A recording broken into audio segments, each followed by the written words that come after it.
বেটায় কয় উঠিয়া কয় নমাজ না পড়লে কি তাইল ইমান ঠিক আছে বেটাই নামরার। আল্লাহ রসুল কইলার ফারকু বাইনাল মুমিনি ওয়াল কাফিরি তারকুস সালাহ, মুমিন আর কাফিরের মাঝে, ইমানদার আর বেঈমানের মাঝে পার্থক্য হইল কি ইমানদারে নামাজ পড়ে বেঈমানে নামাজ পড়ে না।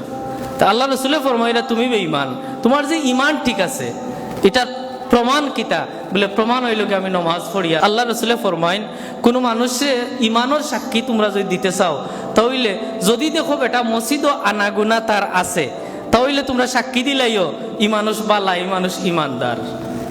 জানাজার মাঠো আপনি কইতা তাইন বালা নিনা না, আপনার অতটুকু জানা আছে বেটার সম্পর্কে বালা জানেন না, কিন্তু দেখুন বেটা মসজিদও আওয়াজ আওয়া আছে, আপনি আল্লাহ রসুলে ফরমাইরা তারে সাক্ষী দিও হে ইমানদার।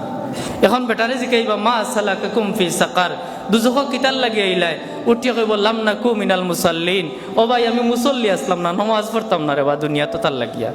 কিয়ামতের ময়দানও আল্লাহ ফয়লা আমলের হিসাব লইলে নমাজের হিসাব লইবা।